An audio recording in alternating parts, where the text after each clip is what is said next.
Leak हो गया paper. Paper देने गए थे, वहां लीक हो गया पेपर। 4 बार मैंने अटेम्प्ट किया था, तीसरी बार ही अटेम्प्ट करना था। दोबारा पेपर से एक दिन पहले ट्विटर पर पेपर लीक हो जाता है। कि आपकी मेहनत ट्विटर पे लीक हो गई, खत्म हो गई, तो आपको क्या लगा? भैया हम भी खत्म हो गए।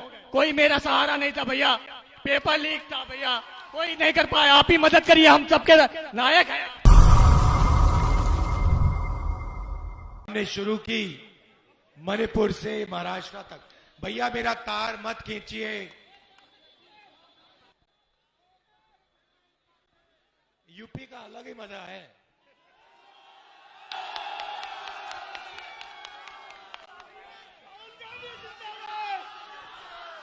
तो सबसे पहले इस स्वागत के लिए बहुत धन्यवाद। यूपी में जहां भी मैं देखूं पोस्टर मिलते हैं, बेरोजगारी, महंगाई और पेपर लीक।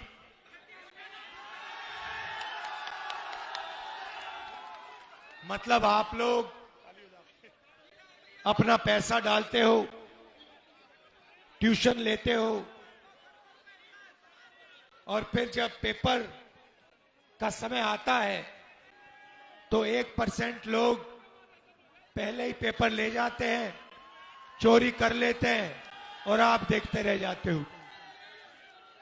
पिछले भाषण में मैंने कहा कि हिंदुस्तान में पिछड़ों की, दलितों की, आदिवासियों की 73% आबादी है। और आप किसी भी संस्था को देखिए, हिंदुस्तान के सबसे बड़े बिजनेसेस को देखिए, कोर्ट्स को देखिए, जुडिशरी को देखिए, मीडिया को देखिए, आपको ये 73% जो लोग हैं, इनके लोग इन संस्थाओं में कहीं नहीं मिलेंगे। प्राइवेट अस्पताल के मालिक की लिस्ट देखो, उसमें एक पिछड़ा नहीं मिलेगा। बड़े बड़े कॉलेजेस, यूनिवर्सिटीज के मालिकों की लिस्ट देखो, उसमें पिछड़ा, दलित, आदिवासी नहीं मिलेगा। बड़े बड़े ब्यूरोक्रेट्स की लिस्ट निकालो, उसमें पिछड़े, दलित, आदिवासी नहीं मिलेंगे। तो राज सिर्फ 2-3% लोगों का हो रहा है। आप लोगों को महंगाई, बेरोजगारी सहनी पड़ती है, और ये जो 2-3% लोग हैं, ये मजे लेते हैं, अरबपति हैं, इनका हिंदुस्तान है। आपने राम मंदिर का इनॉग्रेशन देखा? उसमें आपको कोई पिछड़ा दिखा? उसमें आपको अंबानी जी दिखे, अदानी दिखे, अमिताभ बच्चन दिखे, और कौन दिखे उसमें आपको? कटरीना कैफ दिखी। और कौन दिखा? अमिताभ बच्चन दिखे, अमिताभ बच्चन दिखा, अदानी दिखे, अंबानी दिखे। देश के उद्योगपति केवल दिखे। मगर 53% वाला, 73% वाला, सॉरी, वहां पे कोई नहीं था। राष्ट्रपति आपकी आदिवासी है, उनको बाहर कर दिया। उनको कहा कि भैया तुम्हारी जगह नहीं है यहां पे, तुम राष्ट्रपति जरूर हो मगर राम मंदिर में तुम नहीं आ सकती। तो आपने कभी जेब कतरे को काम करते हुए देखा है?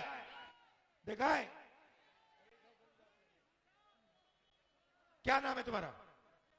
यादव जी खड़े हुई ऊपर जीप पे। अब ये देखिए, ये सुरेश यादव जी खड़े हैं। अब अगर कोई चाहते हैं, कुछ नहीं होगा भैया, खड़े रहो, घबराओ मत, खड़े रहो, देखना चाहिए। अब अगर जनता, अगर कोई इसमें इसकी जेब काटना चाहता है तो सबसे पहले क्या करना पड़ेगा? हाँ, ओ भैया उधर देखो जरा, इधर देखना जरा, इधर देखो, उधर देख यार, उधर देख, उधर देख। पहले ये करना पड़ेगा, है ना? तो ये आपके साथ किया जा रहा है। देखो भैया पाकिस्तान, ओ देखो भैया चाइना, ओ देखो भैया राम मंदिर, ओ देखो भैया अमिताभ बच्चन, ओ भैया देखो कतरीना कैफ। पहले ये किया जा रहा है। उसके बाद क्या होगा? उसके बाद इसके पीछे आके कोई खड़ा हो जाएगा। जब ये इधर उधर देखेगा, ये उसका पीछे से फोन निकाल देगा। ध्यान उधर उधर कौन कराता है? नरेंद्र मोदी। पीछे से पैसा कौन निकालता है? अदानी, अदानी जी। और भैया तीसरा बंदा होगा, वो लाठी लिए यहां खड़ा होगा कि किसी ने कुछ उल्टा सीधा किया तो लाठी लगेगी। अमित शाह, सीबीआई, ईडी, ये ड्रामा चल रहा है आपके साथ। आप 24 घंटा सुबह उठते हो, मोबाइल फोन खोलते हो, आपका ध्यान उधर उधर जाता है। जीएसटी से आपका पैसा जेब से निकलता है, नोटबंदी से पैसा निकलता है, और 1-2% अदानी जैसे लोग आपके पैसे को खाते रहते हैं, आप भूखे मरते रहते हो। ये हिंदुस्तान है। निकलने का रास्ता जाति जनगणना क्रांतिकारी काम, कि पहले पता लगाओ दलित आदिवासी पिछड़े कितने हैं और उनके हाथ में कितना धन है।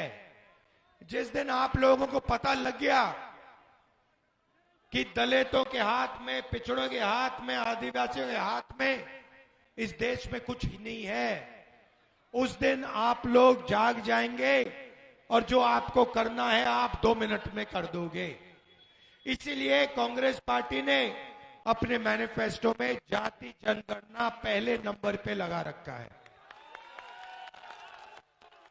यादव जी आपका बहुत बहुत धन्यवाद, आप सबका दिल से धन्यवाद। नमस्कार, जय हिंद। यादव जी बैठो। आपने अग्निवीर योजना का नाम सुना है? जी सर। सुना है? जी जी। ये है क्या? क्या चीज सर जी? अग्निवीर योजना है क्या? अग्निवीर 4 साल के लिए कर दिया फौज में, तो इस बात कर दिया देश को हमारे। नहीं 4 साल में किया।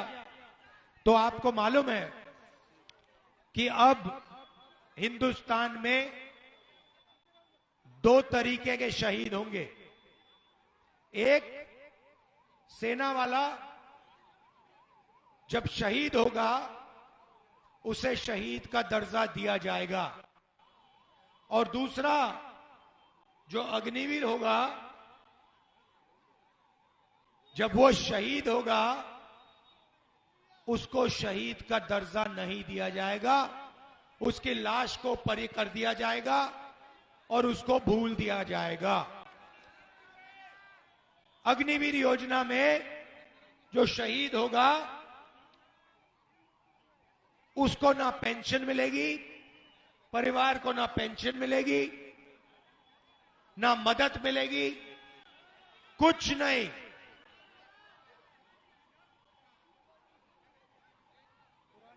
अग्निवीर कौन बनेगा? मैं आपको बताता हूं। जाएंगे सब अंदर, 4 साल बाद 4 में से 3 को लात मार के बाहर भगा दिया जाएगा। कहा जाएगा तुम्हारी यहां कोई जरूरत नहीं है, और 4 में से 1 बंदा सेना में जाएगा।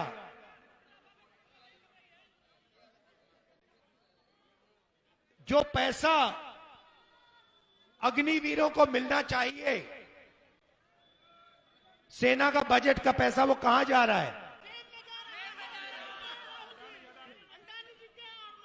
अदानी जी के जेब में जा रहा है। आप सारे हथियारों की लिस्ट निकालो, ड्रोन की लिस्ट निकालो, राइफल की लिस्ट निकालो, बारूद की, कारतूस की लिस्ट निकालो, सारी की सारी लिस्ट निकालो। आपको पता लगेगा कि अदानी डिफेंस को सारे के सारे डिफेंस के कॉन्ट्रैक्ट्स पकड़ाए जा रहे हैं।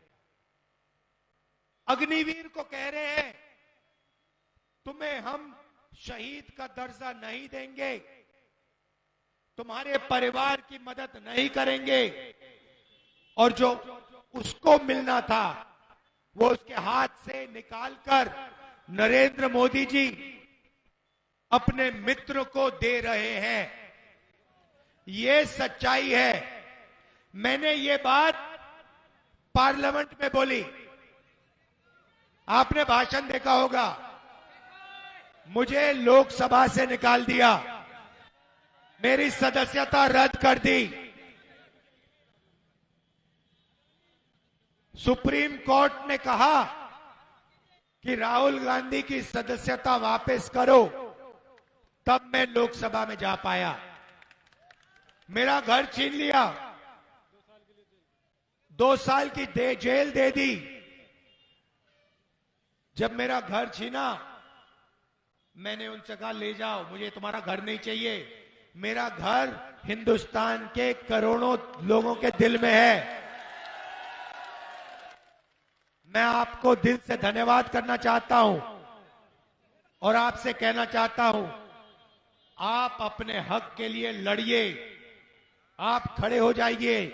ये देश आपका है, 1% का नहीं है, आपका है, किसानों का है, मजदूरों का है, छोटे दुकानदारों का है, बेरोजगार युवाओं का है। खड़े हो जाइए, जागरूक हो जाइए, जो आपका है ले लीजिए। धन्यवाद। जय हिंद। राहुल गांधी, अखिलेश यादव जिंदाबाद।